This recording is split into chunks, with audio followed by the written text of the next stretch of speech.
வணக்கம் மக்களே. இந்த வீடியோவில் எஸ்கியூஎல்னா என்னன்னு நம்ம பார்ப்போம். ஸோ எடுத்தோன்னே ஸ்ட்ரக்சர்ட் query லாங்குவேஜ் அப்படின்னு டெக்னிக்கலாக இறங்குறதுக்கு முன்னாடி உங்களுக்கு தெரிஞ்ச ஆல்ரெடி பழக்கமான ஒரு விஷயத்தை பற்றி நம்ம பேசுவோம். பேசிட்டு அதுலேருந்து எப்படி நம்ம வந்து சீக்குவலும் அதுவும் எவ்வளோ ரொம்ப தொடர்புடையதாக இருக்குது அப்படின்னு நம்ம பார்ப்போம். ஸோ உங்களுக்கு தெரிஞ்ச விஷயம் அப்படின்னு நான் சொன்னது என்ன அப்படின்னா, ஸ்கூல்லலாம் பார்த்துருப்பீங்க இந்த மாதிரி அட்டண்டன்ஸ் ரெக்கார்ட். ஸோ இந்த அட்டண்டன்ஸ் ரெக்கார்டை பற்றி தான் நான் சொன்னேன். ஸோ எல்லா கிளாஸ் ரூம்ஸ்லையும் பார்த்தீங்கன்னா நீங்கள் படித்த ஸ்கூல்லலாம் இந்த மாதிரி ஒரு அட்டண்டன்ஸ் ரெக்கார்ட் இருந்திருக்கும். அந்த அட்டண்டன்ஸ் ரெக்கார்டில் சீரியல் நம்பர் இருக்கும், ரோல் நம்பர் இருக்கும், அப்புறம் எல்லாரோட பேர், அவங்க இனிஷியல், அப்புறம் மேலே பார்த்தீங்கன்னா அந்தந்த டேட்ஸ் இருக்கும். அப்புறம் அந்தந்த டேட்டில் சில ஸ்கூல்லலாம் வந்து ப்ரெசண்ட்டாக ஆப்சண்ட்டான்னு போடுவாங்க. சில ஸ்கூலில் வந்து ஹாஃப் அ டேக்கு ஒரு கோடும், அப்புறம் செகண்ட் ஹாஃப்க்கு இன்னொரு கோடும் சேர்த்து இப்படி 2 கோடு ப்ரெசண்ட் அப்படின்னு போடுவாங்க. ஓகேங்களா? இந்த மாதிரி அட்டண்டன்ஸ் ரெஜிஸ்டர் நம்ம எல்லாருமே பார்த்துருக்கோம். ஸோ இந்த அட்டண்டன்ஸ் ரெஜிஸ்டர், இந்த மாதிரி ஒரு ரெஜிஸ்டர் வந்து ஸ்கூலுக்கு எதுக்காக தேவைப்படுது அப்படின்னு பார்த்தோன்னா, இப்போ டீச்சருக்கு வந்து இன்னைக்கு இந்த கவிதான்றவங்க இன்னைக்கு வந்தாங்களா இல்லையா அப்படின்னு நீங்கள் கேட்டிங்கன்னா தெரியும். நேற்று வந்தாங்களா இல்லையான்னு கேட்டிங்கன்னா தெரியும். மேபி ஒரு வாரத்துக்கு அவங்களுக்கு ஞாபகம் இருக்கும்னு வச்சுக்கோங்க. இப்போ நான் திடுதிப்புன்னு இந்த டீச்சரை கூப்பிட்டு ஒரு பர்டிகுலர் டேட் சொல்லி, அதாவது போன மாதமோ இல்லை அதுக்கு முன்னாடி மாதமோ ஒரு தேதி சொல்லி அன்னைக்கு இந்த கவிதான்றவங்க வந்தாங்களா இல்லையா அப்படின்னு நான் ஒரு கொஸ்டின் கேட்டேன்னா இந்த டீச்சருக்கு தெரியறதுக்கான வாய்ப்புகள் ரொம்ப குறைவு. இப்போ அதே மாதிரி இந்த கிளாஸில் ஏகப்பட்ட பேர் இருப்பாங்க. அவங்க ஒரு வருஷம் ஃபுல்லாக ஸ்கூலுக்கு வர போகிறாங்க. ஸோ நம்ம ஏதாவது ஒரு ஸ்பெசிஃபிக்கான டேட் சொல்லி இவங்க எத்தனை நாள் வந்தாங்க, இவங்க எத்தனை நாள் வரல அப்படின்லாம் நம்ம கேட்டோம் அப்படின்னா டீச்சர் வந்து அவங்களோட மெமரியிலேருந்து சொல்ல முடியாது. அதுக்காக தான் இந்த அட்டண்டன்ஸ் ரெக்கார்ட் நமக்கு தேவைப்படுது. ஸோ இந்த மாதிரி நம்ம பில்ட் பண்ணுற அப்ளிகேஷன்ஸ் இருக்குல்ல, நம்ம வந்து வெப் அப்ளிகேஷன்ஸ் பில்ட் பண்ணலாம், இல்லை டெஸ்க்டாப் அப்ளிகேஷன்ஸ் பில்ட் பண்ணலாம். இந்த மாதிரி எந்த அப்ளிகேஷன் பில்ட் பண்ணாலுமே இந்த மாதிரி ஒரு ஸ்கூலுக்குன்னே நம்ம ஒரு சாஃப்ட்வேர் எழுதுறோம்னு வச்சுக்கோங்க, ஸ்கூல் மேனேஜ்மெண்ட் சாஃப்ட்வேர் எழுதுறோம் அப்படின்னா அந்த சாஃப்ட்வேருமே டேட்டாவை எங்கேயாவது ஸ்டோர் பண்ணணும். இப்போ நம்ம இந்த அட்டண்டன்ஸ் எடுக்கிற அப்ளிகேஷனே நம்ம வந்து ஒரு சாஃப்ட்வேராக பண்ணால் கூட இந்த அட்டண்டன்ஸில் எப்படி டேட்டா வந்து ஸ்டோர் ஆகுதோ அந்த மாதிரி இந்த அப்ளிகேஷன்ஸும் டேட்டாவை எங்கேயாவது ஸ்டோர் பண்ணி வைக்கும். ஸோ அதை வந்து இந்த மாதிரி சிலிண்ட்ரிக்கலாக ரெப்ரசன்ட் பண்ணுவாங்க. இதுக்கு பேர் யூஎம்எல் அப்படின்னு சொல்லுவாங்க, யூனிஃபைட் மார்க்அப் லாங்குவேஜ். இது வந்து சாஃப்ட்வேர் டிசைனில் யூஸ் பண்ணக்கூடிய ஒரு ப்ளூ பிரிண்ட் மாதிரின்னு வச்சுக்கோங்களேன். ஸோ அதில் வந்து டேட்டா பேஸஸ் இந்த மாதிரி ஒரு சிலிண்டராக தான் ரெப்ரசன்ட் பண்ணுவாங்க. ஸோ நம்ம டேட்டாலாம் இந்த மாதிரி ஒரு டேட்டா பேஸ் மேனேஜ்மெண்ட் சிஸ்டமில் ஒரு டேட்டா பேஸில் ஒரு டிபியில் ஸ்டோர் பண்ணி வைப்போம். ஸோ இந்த அட்டண்டன்ஸ் ரெக்கார்டு அப்படின்றது நமக்கு தெரிஞ்ச ஒரு ஈஸியான டேட்டா பேஸ். ஓகேங்களா? இப்போ இதே மாதிரி பல கம்பெனிஸ் பல data base management software release பண்ணுறாங்க. ஸோ அதில் ஒன்று பார்த்தீங்கன்னா MySQL, Oracle, அப்புறம் போஸ்ட்கிரஸ், இந்த மாதிரி போஸ்ட்கிரஸ் SQL, இந்த மாதிரி நிறைய இதெல்லாம் வந்து ஒரு சாஃப்ட்வேர்ஸ் இல்லைனா ஒரு டேட்டா பேஸ் மேனேஜ்மெண்ட் சிஸ்டம் சொல்லலாம். ஸோ இப்போ MySQL நீங்கள் வந்து சூஸ் பண்ணுறீங்கன்னு வச்சுக்கலாம். இப்போ நீங்கள் வந்து MySQL இன்ஸ்டால் பண்ணிக்குவீங்க, இல்லை ஏதாவது ஒரு ஆன்லைன் சர்வர் யூஸ் பண்ணிக்குவீங்க. யூஸ் பண்ணிவிட்டு இந்த MySQLக்குள்ளே நீங்கள் நிறைய டேட்டா பேஸ் கிரியேட் பண்ணிக்கலாம். இப்போ ஸ்கூலுக்குன்னு பார்த்தீங்கன்னா நீங்கள் ஸ்கூலுக்கு ஒரு டேட்டா பேஸ் கிரியேட் பண்ணலாம். நீங்கள் வேறு ஒரு ப்ராஜெக்ட் பண்ணுறீங்கன்னா அதுக்கு ஒரு டேட்டா பேஸ் கிரியேட் பண்ணலாம். இப்போ ஸ்கூலுக்குள்ளே பார்த்தீங்கன்னா அட்டண்டன்ஸுக்குன்னு நீங்கள் ஒரு டேட்டா பேஸ் கிரியேட் பண்ணலாம், இல்லை வேறு ஏதாவது ரிப்போர்ட் கார்டுக்குன்னு ஒரு டேட்டா பேஸ் கிரியேட் பண்ணலாம், ஃபீஸ் பே பண்ணுறதுக்குன்னு ஒரு டேட்டா பேஸ் கிரியேட் பண்ணலாம், அந்த மாதிரி கிரியேட் பண்ணலாம். இல்லை ஒரே டேட்டா பேஸ் ஸ்கூல் அப்படின்னு வச்சுக்கிட்டு அதுக்குள்ளே வந்து அட்டண்டன்ஸுன்றது ஒரு டேபிள், ரேங்க்ன்றது அதாவது இந்த மார்க் ஷீட்ஸுன்றது ஒரு டேபிள், ஃபீஸுன்றது ஒரு டேபிள், அந்த மாதிரி வச்சுக்கலாம்.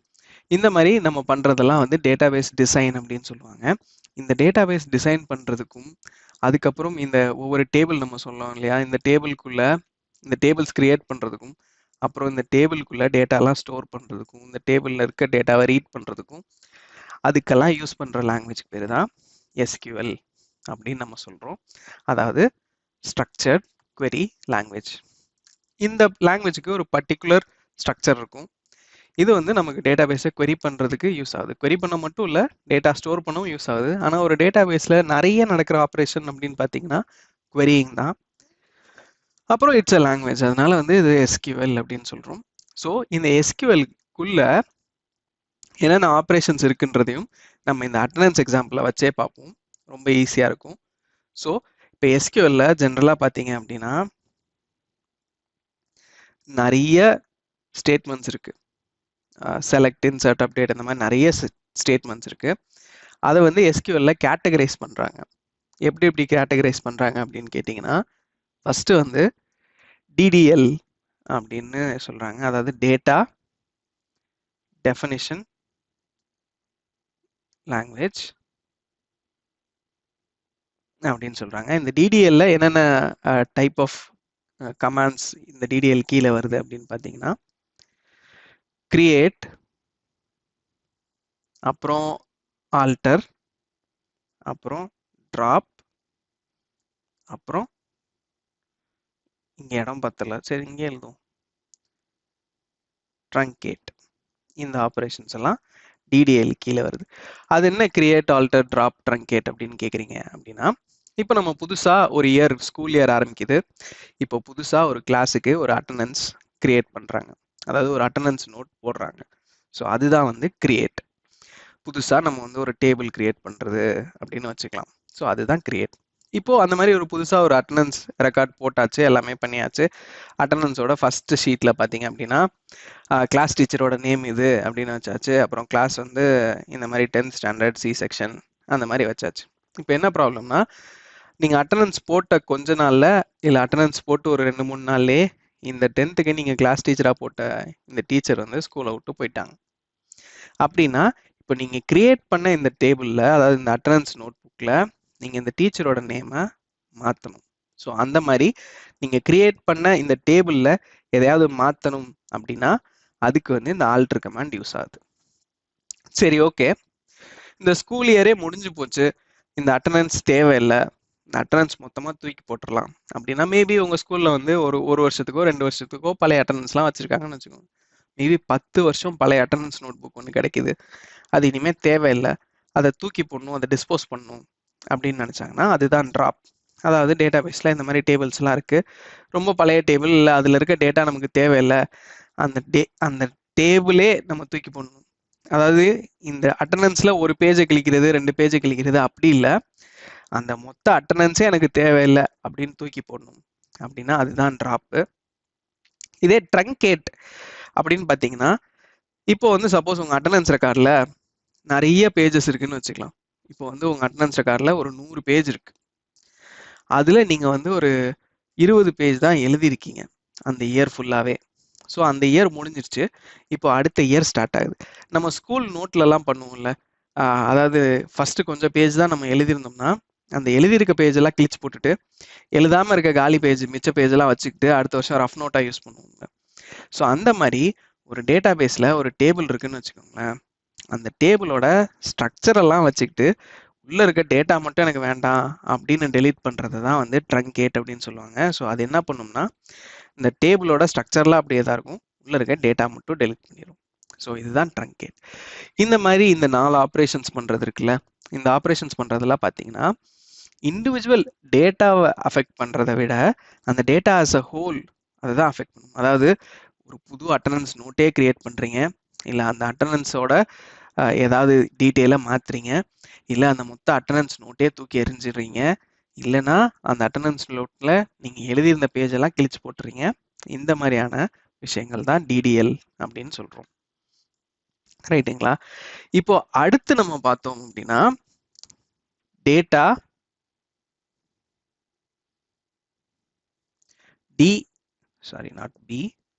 DML, அதாவது டேட்டா மேனிப்புலேஷன் லாங்குவேஜ்னு நினைக்கிறேன். மேனிப்புலேஷன் எனக்கு ஸ்பெல்லிங் தெரில, மேனிப்புலேஷன் லாங்குவேஜ். ஸோ இந்த டேட்டா மேனிப்புலேஷன் லாங்குவேஜில் என்னென்ன ஸ்டேட்மெண்ட்ஸ் இருக்குன்னு பார்ப்போம். நான் எழுதுறது இந்த ஸ்டேட்மெண்ட்ஸ் மட்டும்தான் அந்த பர்டிகுலர் கேட்டகரியில் இருக்குது அப்படின்னு கிடையாது.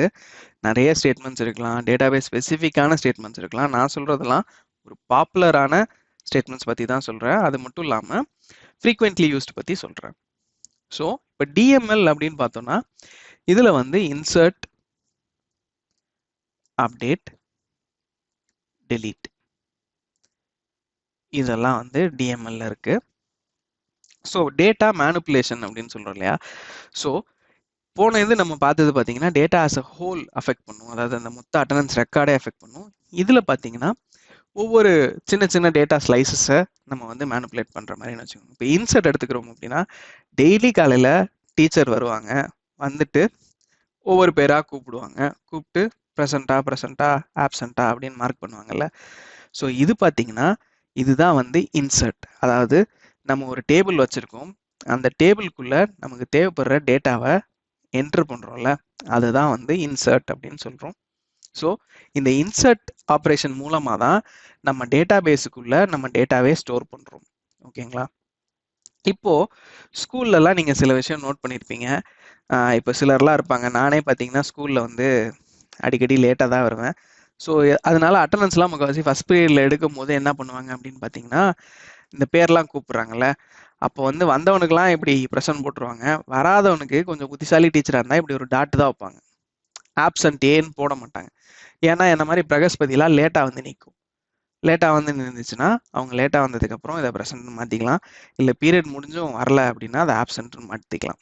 ஸோ இந்த மாதிரி ஏற்கனவே டேட்டா பேஸில் இருக்கிற ஒரு வேல்யூவை நீங்கள் வந்து இப்போ ஏன்னு இருக்கிறத பின்னு மாற்றுறீங்க அப்படின்னா அதை வந்து அப்டேட் அப்படின்னு சொல்கிறோம். அதாவது இல்லாத ஒரு டேட்டாவை இன்சர்ட் பண்ணுறது இன்சர்ட், இருக்கிற ஒரு டேட்டாவை மாற்றுறது அப்டேட் அப்படின்னு சொல்கிறோம். இப்போ டெலீட் ஆப்ரேஷன் இங்கே நடக்குது. இப்போ உங்கள் டேபிளில் ஒரு டேட்டா இருக்குது. இப்போ சப்போஸ் வந்து ஒரு ராம்னு ஒரு ஆள் இருக்கான், அவன் வந்து பாதி வருஷத்தில் இல்லை ஒரு ஃபஸ்ட் மிட்டம் முடிஞ்சோன்னா ஸ்கூலை விட்டு போயிட்டான். ஸோ இவனோட ரெக்கார்டே நீ தேவையில்லை அப்படின்னு அடிச்சு விட்றோன்னு வச்சுக்கோங்களேன் அவன் பேரை. ஸோ அந்த ஆப்ரேஷன் தான் டெலீட் அப்படின்னு சொல்கிறோம். அதாவது இருக்கிற எக்ஸிஸ்டிங் டேபிளில் நமக்கு தேவையில்லாத டேட்டா, அதாவது ஒரு ரெக்கார்டாக இருக்கலாம், இல்லை 10 ரெக்கார்டாக இருக்கலாம், இல்லை ஒரு பர்டிகுலர் செலெக்ஷனாக இருக்கலாம். ஸோ அதெல்லாம் தேவையில்லை அப்படின்னு சொல்லி நம்ம அந்த டேட்டா அந்த டேபிளை விட்டு தூக்குறது பேர் தான் டெலீட் அப்படின்னு சொல்கிறோம். ஸோ இந்த ஆப்ரேஷன்ஸ், இந்த மாதிரி ஆப்ரேஷன்ஸ் மூலமாக பார்த்தீங்கன்னா உங்கள் டேபிளில் இருக்க டேட்டா, புதுசாக டேட்டா ஆட் பண்ண முடியும், இருக்கிற டேட்டாவை சேஞ்ச் பண்ண முடியும், இல்லை இருக்கிற டேட்டாவை டெலிட் பண்ண முடியும். ஸோ ஒரு டேபிளுக்குள்ளே இருக்கிற டேட்டாவை மேனிப்புலேட் பண்ணுறதுனால இதை வந்து டேட்டா மேனிப்புலேஷன் லாங்குவேஜ் அப்படின்னு சொல்கிறோம். இப்போ அடுத்து நம்ம டிடிஎல் பார்த்தாச்சு, டிஎம்எல் பார்த்தாச்சு. இப்போ அடுத்து பார்த்தீங்க அப்படின்னா டிக்யூஎல் அப்படின்னு ஒரு லாங்குவேஜ் இருக்குது, டேட்டா query லாங்குவேஜ். ஸோ நம்ம எஸ்கியூஎலோட பேரே என்ன சொல்கிறோம், ஸ்ட்ரக்சர்ட் query லாங்குவேஜ்னு தான் சொல்கிறோம். ஸோ அந்த மாதிரி டிக்யூஎல் அதுக்குள்ளே பார்த்தீங்க அப்படின்னா ரொம்ப ரொம்ப ரொம்ப ரொம்ப முக்கியமான ஒரே ஒரு ஆள் தான் இருக்காரு. நம்ம சொல்லுவோம்ல, பண்ணிங்க தான் கூட்டமாக வரும், சிங்கம் சிங்கிளாக தான் வரும்னு, அந்த மாதிரி செலக்ட் அப்படின்னு ஒரு ஆப்ரேஷன் இருக்கு. உங்களோட எஸ்கியூஎல் ஜர்னியில் நீங்கள் அதிகமாக யூஸ் பண்ண போகிற ஸ்டேட்மெண்ட் அப்படின்னா இல்லை query அப்படின்னா அது கண்டிப்பாக செலக்ட் queryயாக தான் இருக்கும். ஸோ இந்த செலக்ட் query அப்படின்னா என்ன அப்படின்னு பார்த்தீங்கன்னா, இப்போ உங்களுக்கு வந்து ஒரு அட்டண்டன்ஸ் ரெஜிஸ்டர் இருக்குது. இப்போ நம்ம ரிப்போர்ட் கார்டுலாம் பார்த்தீங்கன்னா, இப்போ ஃபஸ்ட் மிட்டமுக்கு டீச்சர் வந்து இந்த மாதிரி எழுதி விடுவாங்கல்ல, 45 டேஸில் உங்கள் பையன் வந்து 42 டேஸ் வந்திருக்கான், அந்த மாதிரி ஒரு அட்டண்டன்ஸ்னு ஒரு காலம் வந்து நம்மளோட ரிப்போர்ட் கார்டிலலாம் எழுதி விடுவாங்கல்ல. ஸோ இப்போ இதை எங்கே பார்த்து எழுதுறாங்க, அட்டண்டன்ஸ் ரெஜிஸ்டர் எடுத்து பார்ப்பாங்க, ஒரு பேர் பார்ப்பாங்க, ஓகே இந்த பேர் எத்தனை நாள் வந்திருக்கான் அப்படின்னு எண்ணி இங்கே எழுதுறாங்கல்ல. ஸோ அதை தான் செலக்ட் அப்படின்னு சொல்கிறோம். அதாவது ஒரு டேபிள் இருக்குது, அந்த டேபிளுக்குள்ளே டேட்டா இருக்குது, நமக்கு தேவைப்படுற டேட்டாவை இப்போ இந்த ஒரு பர்டிகுலர் பையனோட டேட்டா, இல்லை இந்த பர்டிகுலர் பையனோட பர்டிகுலர் டேயோட டேட்டா, இல்லை ஒரு 4-5 பசங்களை பற்றின டேட்டா. இப்போ ஒரு சனிக்கிழமை வந்து எல்லாம் மாஸ் பங்க் அடிச்சிருக்காங்கன்னா யாரெல்லாம் ஆப்சண்ட் ஆனாங்க, அந்த மாதிரி ஒரு டேபிளில் இருக்க டேட்டாவை நமக்கு தேவைப்படுற மாதிரி நம்ம எடுக்கிறதுக்கு பேர் தான் செலக்ட் அப்படின்னு சொல்கிறோம். இங்கே வந்து டேட்டா எதுவுமே சேஞ்ச் ஆகாது, இருக்கிற டேட்டாவை நமக்கு தேவைப்படுற மாதிரி நம்ம எடுத்து பார்த்துக்கிறோம். ஸோ ஒரு அட்டண்டன்ஸை பேனாலாம் கீழே வச்சுட்டு பேப்பரை திருப்பி நமக்கு தேவைப்படுறத பார்க்குறோம்ல, ஸோ அதை தான் வந்து செலக்ட் அப்படின்னு சொல்கிறோம்.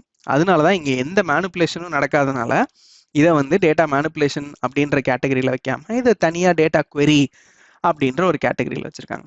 ஸோ இது எல்லாமே இந்த டிஎம்எல் டிக்யூஎல் இதெல்லாம் தனித்தனி லாங்குவேஜ்லாம் கிடையாது. எஸ்கியூஎல்குள்ளே இருக்கிற எல்லா இந்த மாதிரியான கமாண்ட்ஸ் இல்லை ஸ்டேட்மெண்ட்ஸ் எல்லாத்தையும் சும்மா லாஜிக்கலாக புரிஞ்சுக்கிறதுக்காக கேட்டகரைஸ் பண்ணி வச்சுருக்காங்க, அவ்வளோதான். ஸோ இப்போ டிக்யூஎல் பார்த்துட்டோம். இப்போ அடுத்து நாலாவதா டிசிஎல் நினைக்கிறேன். டிசிஎல் அப்படின்னா டேட்டா கண்ட்ரோல் லாங்குவேஜ்.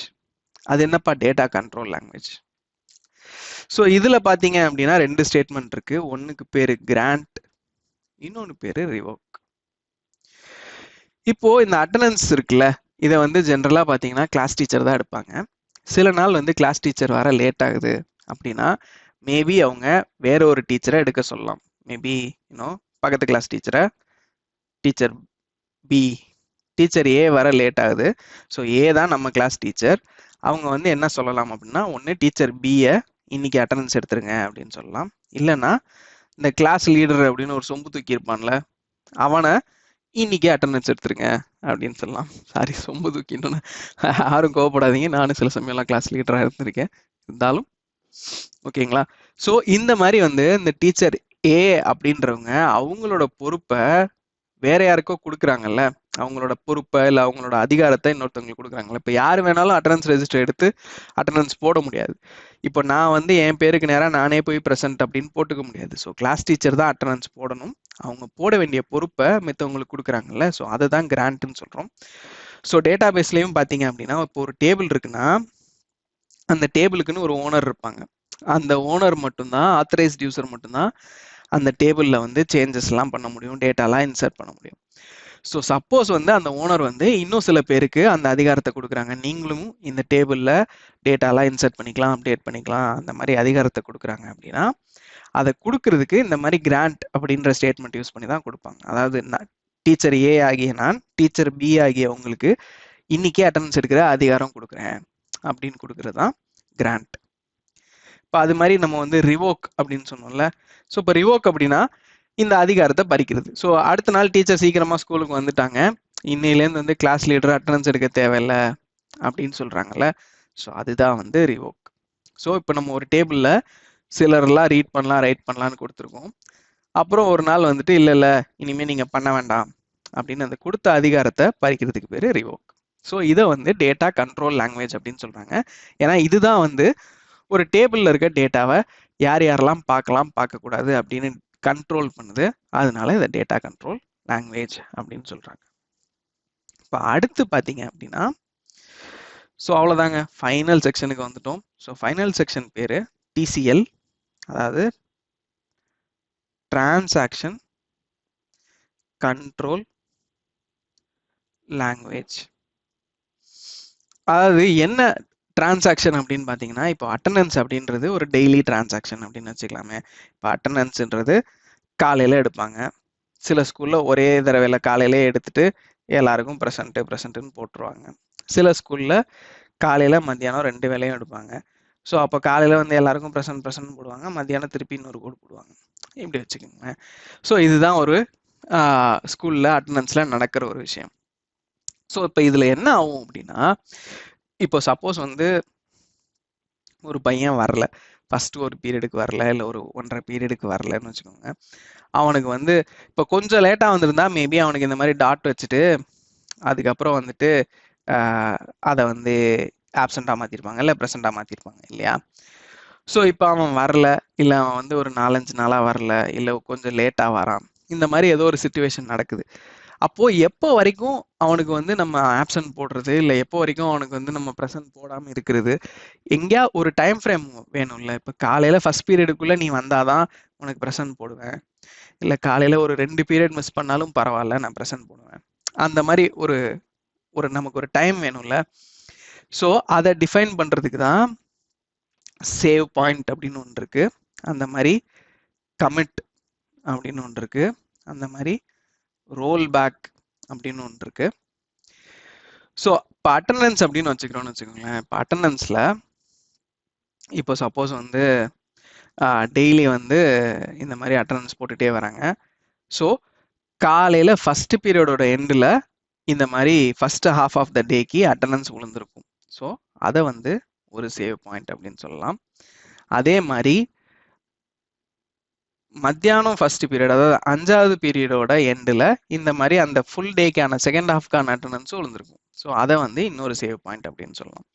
இந்த மாதிரி டேட்டா பேஸில் பார்த்தீங்கன்னா ஒரு பெரிய டிரான்சாக்ஷன் நடக்குதுன்னு வச்சுக்கோங்களேன், நிறைய செட் ஆஃப் ஆப்ரேஷன்ஸ் நடக்குது, நிறைய இன்சர்ட்டு, அப்டேட்டு, டெலீட்டு, அந்த மாதிரிலாம் நிறைய ஆப்ரேஷன்ஸ் நடக்குது அப்படின்னா நம்ம வந்து அதுக்கு நடுவுலலாம் இப்போ ஒரு பெரிய ஆப்ரேஷன் நடக்குது, அதில் 10 ஸ்டேட்மெண்ட் எக்ஸிக்யூட் ஆக போகுது அப்படின்னா நம்ம வந்து ஒரு 10 ஸ்டேட்மெண்ட்டுக்கு நடுவில் மேபி ஒரு 4 ஸ்டேட்மெண்ட் எக்ஸிக்யூட் ஆனோடனே இந்த இடத்துல ஒரு சேவ் பாயிண்ட் அப்படின்னு நம்ம சேவ் பண்ணி வச்சுக்கலாம். ஸோ அது வரைக்கும் நடந்த ஆப்ரேஷன்ஸ் எல்லாம் அந்த சேவ் பாயிண்ட்ல சேவ் பண்ணி வச்சுக்கலாம் அந்த மாதிரி. இப்போ கமிட் அப்படின்னு பார்த்தீங்க அப்படின்னா, இப்போ சப்போஸ் வந்து ஒருத்தர் வந்து இன்னைக்கு வரல, அவனுக்கு வந்து நம்ம தெரியாம ப்ரெசன்ட் போட்டுட்டோம், இல்லை தெரியாம ஆப்சன்ட் போட்டுட்டோம், ஏதோ தப்பா மாத்தி போட்டுட்டோம் அப்படின்னு வச்சுக்கோங்களேன். இப்போ அது வெறும் அட்டண்டன்ஸ்ல இருக்கிற வரைக்கும் நமக்கு பிரச்சனை இல்லை. மேபி இந்த இடத்துல எரேசர் வச்சுட்டு அழிச்சிட்டு திருப்பி ஆப்சன்ட் அப்படின்னு மாத்திக்கலாம் அப்படின்னு வச்சுக்கோங்க. ஸோ இப்போ அது எப்போ வந்து மாற்றவே முடியாது, அது எப்போ வந்து கமிட் ஆயிருது, அதாவது அது வந்து கல்லில் பதிச்ச மாதிரி ஆயிடுது அப்படின்னு வச்சிங்க அப்படின்னா, இப்போ சப்போஸ் வந்து ரிப்போர்ட் கார்டிலலாம் இந்த மாதிரி 45 டேஸ் வந்துட்டான் அப்படின்னு எழுதியாச்சு, இல்லை அவனுக்கு வந்து ஆனுவல் டேல வந்து 100% அட்டண்டன்ஸ் அவார்ட்லாம் கொடுத்தாச்சு, இப்போ போய் டீச்சர் அதை மாற்றினாங்க அப்படின்னா நிறைய இடத்துல அவங்க பதில் சொல்ல வேண்டியிருக்கும். ஸோ அந்த மாதிரி இப்போ வந்து ஒரு டேட்டா பேஸில் ஒரு டிரான்சாக்ஷன் நடக்குது அப்படின்னா, அந்த டிரான்சாக்ஷன் வந்து பார்த்தீங்கன்னா ஃபஸ்ட்டு வந்து இன் மெமரியில் தான் நடக்கும். அதாவது இன்னும் வந்து டேட்டா பேஸில் அது அப்டேட் ஆகிருக்காது. ஸோ நம்ம இப்போ ஒரு 10 ஸ்டேட்மெண்ட் எக்ஸிக்யூட் பண்ணிட்டு இருக்கோம்னா அந்த 10 ஸ்டேட்மெண்ட்டும் என்னென்ன சேஞ்சஸ், இந்த டேபிளில் இருக்க என்னென்ன சேஞ்சஸ்லாம் பண்ணணுமோ அந்தந்த சேஞ்சஸ்லாம் பண்ணி வச்சுருக்கோம். ஆனால் அந்த சேஞ்சஸ்லாம் இன்னும் டேட்டா பேஸில் எழுதி ஃபைனலாக இருக்காது. ஸோ இந்த கமிட் அப்படின்ற ஸ்டேட்மெண்ட்டை நம்ம எப்போ எக்ஸிக்யூட் பண்ணுறோமோ அப்போ வந்து இதெல்லாம் கல்லில் செதுக்கின மாதிரி டேட்டா பேஸில் சேஞ்சஸ் ஆயிரும். இதுக்கப்புறம் நீங்கள் உங்கள் கம்ப்யூட்டர் கரண்ட் போயிட்டு வந்தாலும் சரி, இல்லை உங்கள் டேட்டா பேஸை நீங்கள் ரீஸ்டார்ட் பண்ணாலும் சரி, நீங்கள் என்ன பண்ணாலுமே இந்த 10 ஸ்டேட்மெண்ட்டில் நடந்த அந்த டிரான்சாக்ஷன்ஸ்லாம் மிஸ்ஸே ஆகாது. ஸோ அதுதான் வந்து கமிட். இப்போ ரோல் பேக் அப்படின்னா என்ன அர்த்தம் அப்படின்னா, இப்போ சப்போஸ் வந்து நான் சில கிளாஸ்லலாம் என்ன பண்ணுவாங்க, பசங்களே வந்து அட்டண்டன்ஸ் எடுத்துக்க சொல்லுவாங்க. அதாவது ரோல் நம்பர் 1 2 3ன்னு எல்லாம் உங்கள் நம்பரை நீங்களே சொல்லுங்கன்னுவாங்க. ஸோ 1 2 3 அப்படின்னு சொல்லிகிட்டே போவானுங்க. நடுவில் ஏதாவது ஒரு நம்பர் நின்றுச்சுன்னா அங்கே மட்டும் வந்து டீச்சர் வந்து டாட் வச்சுக்குவாங்க ஆப்சன்ட் போடுறதுக்காக. அப்படியே கண்டினியூ ஆகும். ஸோ இதில் என்ன காமெடி நடக்கும்னா, சில சமயம் வந்து எவனாவது ஒருத்தர் நடுவில் நம்பரை விட்டுருவான். ஸோ அப்புறம் வந்து திருப்பி முதல்லேருந்து நம்பர் சொல்கிற மாதிரி இருக்கும். ஸோ அப்போ அதே மாதிரி தான் டேட்டா பேஸ்லேயும் வந்து ஒரு ரூல் இருக்குது. அது என்னன்னா, இப்போ இந்த மாதிரி ஒரு 10 ஸ்டேட்மெண்ட் ஒன்றா எக்ஸிக்யூட் ஆகுது, அதை வந்து ஒரு டிரான்சாக்ஷன் அப்படின்னு சொல்கிறோம்னா, இப்போ இந்த 10 ஸ்டேட்மெண்ட்டில் 9 ஸ்டேட்மெண்ட் எக்ஸிக்யூட் ஆயிருந்தா கூட, ஒரே ஒரு ஸ்டேட்மெண்ட் மிஸ் ஆயிருந்தா கூட அதை வந்து நம்மளால் டேட்டா பேஸில் கமிட் பண்ண முடியாது. ஒன்று 100%ம் கரெக்டாக இந்த டிரான்சாக்ஷன் எக்ஸிக்யூட் ஆயிருந்தா கமிட் பண்ணலாம்.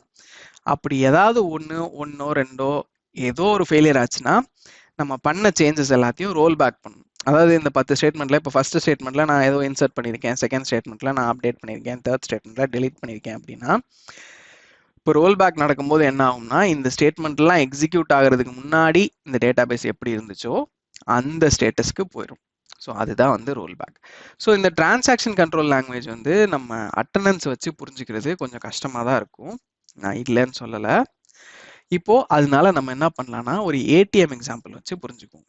இப்போ நீங்க வந்து என்ன பண்றீங்க, உங்க ஏடிஎம் கார்டை வச்சிருக்கீங்க, வச்சுட்டு ஒரு ஏடிஎம் மிஷினுக்குள்ள போய் உங்க கார்டை போட்டு நீங்க வந்து காசு எடுக்க ட்ரை பண்றீங்க. இப்போ 1000 ரூபா காசு எடுக்கிறீங்க. இப்போ என்ன ஆகணும் அப்படின்னா, 1000 ருபீஸ் வந்து உங்க அக்கௌண்ட்லேருந்து ஃபர்ஸ்ட் வந்து உங்க அக்கௌண்ட் வந்து ஒரு டேட்டா பேஸில் டேபிளாக இருக்கும். அதில் வந்து உங்க அக்கௌண்ட் பேலன்ஸ் இப்போ 10,000 ரூபான்னு இருக்குன்னா 10,000 ரூபான்னு இருக்கும். ஸோ இப்போ இந்த 1000 ரூபா வந்து 10,000தோட ஸ்மாலரான்னு பார்க்கும். ஆமாம்.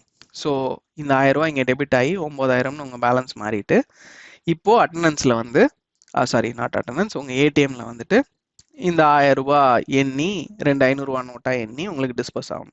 இது மொத்தமாக நடந்தால் ஒரு டிரான்சாக்ஷன் இல்லையா? ஸோ இப்போ சப்போஸ் வந்து நீங்கள் கார்டை போடுறீங்க, 1000 ரூபான்னு கொடுக்குறீங்க, அது 10,000 ரூபா இருக்குன்னு பார்த்துட்டு 1000 ரூபா டெபிட் பண்ணி 9,000னு ஆக்கிருச்சு. ஆனால் அந்த பணம் எண்ணி வெளியே வர்றதுக்குள்ள சப்போஸ் வந்து கரண்ட் போயிடுச்சு அப்படின்னு வச்சுக்கலாம். ஸோ உங்கள் ஏடிஎம்லேருந்து உங்களால் பணம் எடுக்க முடியல. ஆனால் இந்த டேட்டா பேஸில் இந்த மாதிரி 9,000 அப்படின்னு இப்போ வந்து ஒரு புது ஃபிகர் அப்டேட் ஆயிருக்கு. ஸோ இது தப்பு தானே, ஏன்னா இந்த டிரான்சாக்ஷன் பாதியில் நின்றுச்சுல்ல. அதனால என்ன ஆகும்னா, இந்த ரோல் பேக் கமாண்ட் எக்ஸிக்யூட் ஆகி இந்த 9,000 ஆன அப்டேட் வந்து கேன்சல் ஆகிட்டு திருப்பி 10,000 அப்படின்னு ஆயிரும் உங்கள் அக்கௌண்ட் பேலன்ஸ். இதுதான் ரோல் பேக்கோட யூஸ். இப்போ அதே மாதிரி இதே ஏடிஎம் சினாரியோ வச்சுக்குவோம். இதில் பாசிட்டிவாக நீங்கள் 1000 ரூபான்னு போடுறீங்க, உங்கள் 10,000 ரூபா பேலன்ஸ் இருக்குது, அதுலேருந்து மைனஸ் ஆகி 9,000 ஆயிடுது, 1000 ரூபா வெளியே வந்துடுது, மெஷினில் கவுண்ட் ஆகி நிற்கிது, நீங்கள் அதை எடுத்துட்டீங்க. அப்போது இந்த 9,000ன்றது இப்போ இப்போ ஒரு சக்ஸஸ்ஃபுல் டிரான்சாக்ஷன். ஸோ இது கமிட் ஆயிரும். இப்போ உங்களோட நியூ அக்கௌண்ட் பேலன்ஸ் வந்து 9000 அப்படின்னு டேட்டாபேஸில் ஸ்டோர் ஆயிரும். ஸோ இதுதான் வந்து கமிட். ஸோ சேவ் பாயிண்ட் அப்படின்றது இந்த மாதிரி சிங்கிள் டிரான்சாக்ஷன்ஸில் நம்ம எக்ஸ்பிளைன் பண்ண முடியாது. இப்போ ஒரு செட் ஆஃப் மல்டிபிள் டிரான்சாக்ஷன்ஸ் நடக்குது அப்படின்னா அந்த மல்டிபிள் டிரான்சாக்ஷன்ஸுக்கு நடுவில் ஒரு பார்ஷியல் கமிட் மாதிரி அப்படின்னு நீங்கள் வச்சுக்கலாம். ஸோ அது வரைக்கும் ஒரு சேவ் பாயிண்ட், அதுக்கு அடுத்து ஒரு சேவ் பாயிண்ட், அந்த மாதிரி வந்து நம்ம சொல்லலாம். ஸோ இது 5ம் தான் வந்து நம்ம வந்து இந்த 5ஐயும் சேர்த்து தான், அதாவது இந்த 5ஐயும் சேர்த்துன்னு சொல்ல முடியாது, எஸ்கியூஎல்ல இருக்க எல்லா கமாண்ட்ஸையும் இந்த மாதிரி 5 கேட்டகரியா பிரிக்கிறோம்.